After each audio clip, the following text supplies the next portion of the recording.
तो हम लोग कैलकुलस में लिमिट के क्वेश्चन सॉल्व कर रहे थे। तो आज हम लोग कुछ इंपॉर्टेंट शॉर्ट क्वेश्चन सॉल्व करेंगे जो कि एग्जाम में पूछा जाता है। तो सबसे पहले हमें लिमिट फाइंड करना होगा। Limit x tending to zero में e⁻3x - 1 डिवाइडेड बाई 2x का। सो इसको सॉल्व करने के लिए दैट इज इक्वल टू हम बोल सकते हैं limit x tending to zero, यहाँ पर e⁻3x - 1 divided by 3x into हम लिख सकते हैं 3/2। हमने ऊपर नीचे 3 से मल्टीप्लाई किया है। So that is equal to यहाँ पर 3/2 कॉन्स्टेंट पर बाहर आ जाएगा।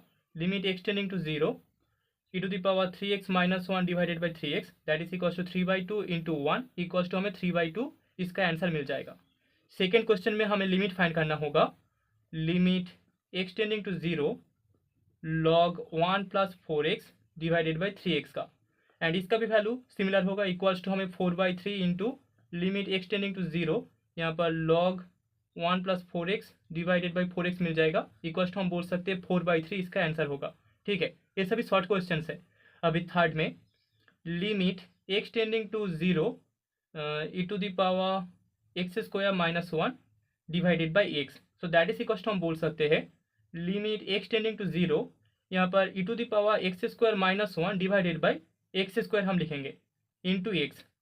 हमारे पास यहाँ पर एक्स टेंडिंग टू जीरो है, so therefore x not equal to zero होगा। x जीरो की तरफ जाता है लेकिन x का वैल्यू कभी भी जीरो नहीं होगा, तो यहाँ पर x से हम इसको डिवाइड कर सकते हैं। So that is equals to limit x tending to zero e⁻x² - 1 divided by x² into limit x tending to zero x, and that is equals to हमें 1 into zero equals to zero answer मिलेगा। अभी fourth short question में limit x tending to 1 log x divided by x - 1 का हमें value चाहिए। तो यहाँ पर हम लोग बोल सकते हैं let x - 1 equals to z। तो x - 1 इक्वल्स टू अगर z होगा तो x इक्वल्स टू होगा z+1। ठीक है, एंड यहाँ पर x टेंड करता है 1 की तरफ, मतलब कि z टेंड करेगा 0 की तरफ। सो देयरफॉर यहाँ पर लिमिट x टेंडिंग टू 1 हो जाएगा limit z tending to 0, and हमें log of z+1 divided by z मिल जाएगा, एंड इसका वैल्यू इक्वल्स टू 1 होता है, हमें पता है। तो अभी fifth question limit x tending to zero e⁻4x - 1 divided by x, इसका वैल्यू होगा 4 into limit x tending to zero e⁻4x - 1 divided by 4x that is equal to 4 answer होगा। अभी sixth short question limit x tending to zero e⁻x - e⁻x divided by x। तो इसको हम कैसे करेंगे, that is equal to हम लिख सकते हैं limit x tending to zero, हम यहाँ पर -1 + 1 ले लेंगे e⁻x - 1 माइनस e⁻x - 1, यहाँ पर -1 माइनस माइनस +1 दोनों काट होकर 0 आएगा divided by x।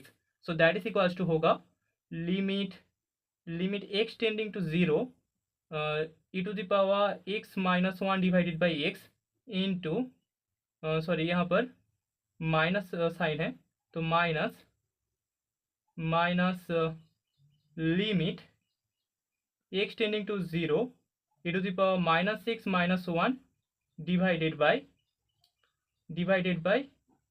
-x। So that is equals to यहाँ पर माइनस प्लस हो जाएगा, दैट इज इक्वल्स टू हमें 1 + 1 मिल जाएगा, 1 + 1, and this is equals to जो आंसर होगा वो ट्रू होगा। ठीक है, तो इस लिमिट का वैल्यू इक्वल्स टू हमें 2 मिलेगा।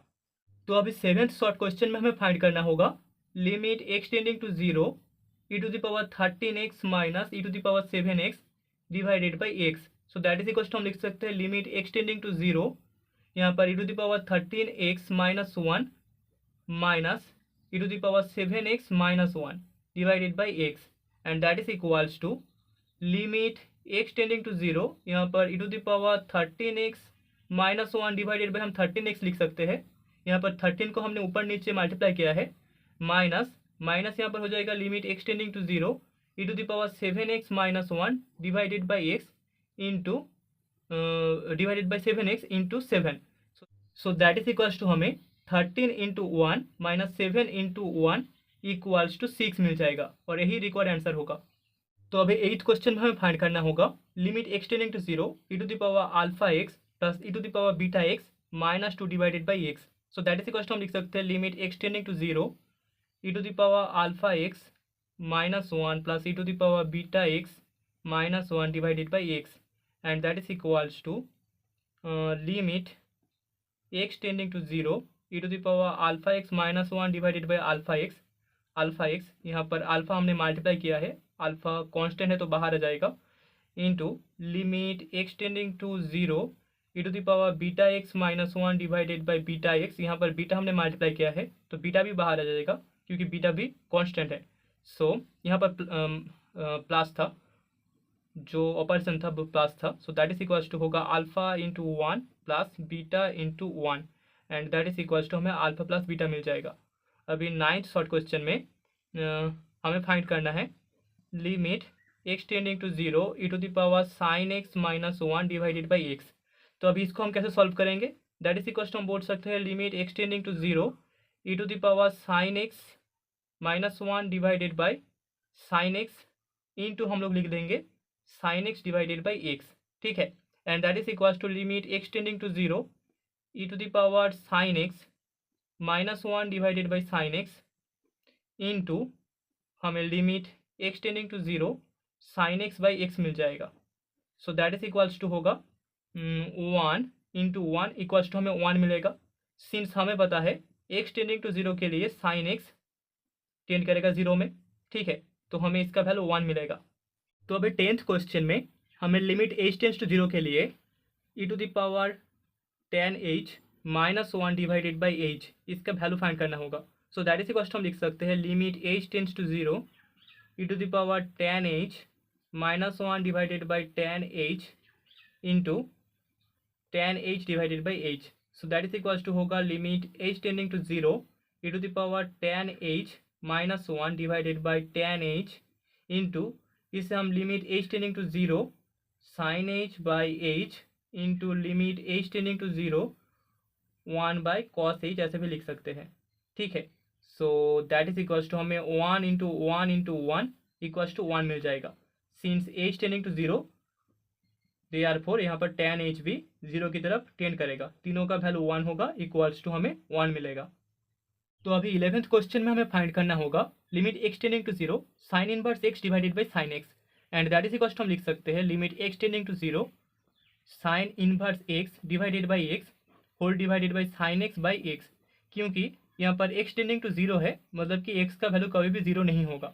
ओके, तो एक से हम यहाँ पर डिवाइड कर सकते हैं, and that is equals to limit x tending to 0 sine inverse x divided by x whole divided by limit x tending to 0 sine x by x, and that is equals to होगा limit x tending to 0 sine inverse x divided by x. क्योंकि हमें पता है limit x tending to 0 में sign x by x का value 1 होता है. तो अभी हम लोग मान लेते हैं sine inverse x is equals to z. तो यहाँ से हमें this simple x equals to sine z मिल जाएगा, एंड एक्स टेंडिंग टू 0 के लिए यहाँ पर जेड भी 0 में टेंड करेगा क्योंकि साइन 0 का वैल्यू इक्वल्स टू 0 होता है. ठीक है, so that is equals to हमें मिलेगा limit z tending to 0 z divided by sine z, and that is equals to 1 divided by limit z tending to 0 sine z by z, that is equals to 1 by 1 equals to हमें 1 मिलेगा. ठीक है, तो इसका value 1 होगा. तो अभी 12th question में हमें बोला गया है limit x tending to 0 tan inverse x divided by x.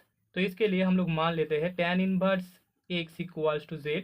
तो दिस इम्प्लाई हमें x equals to tan z मिल जाएगा, एंड यहाँ पर x टेंडिंग टू 0 के लिए हमें z टेंडिंग टू 0 मिल जाएगा. सिंस यहाँ पर tan z का वैल्यू 0 में tan 0 का वैल्यू 0 होता है, तो यहाँ पर z टेंडिंग टू 0 होगा. So therefore limit z tending to 0 हमें z divided by tan z मिल जाएगा, and that is equals to हम बोल सकते हैं limit z tending to 0 z divided by tan z को हम sine z by cos z लिख सकते हैं, मतलब कि हमें sine z into cos z मिल जाएगा, and that is equals to limit z tending to 0 1 divided by हम लिख सकते हैं sine z by z into limit z tending to 0 cos z.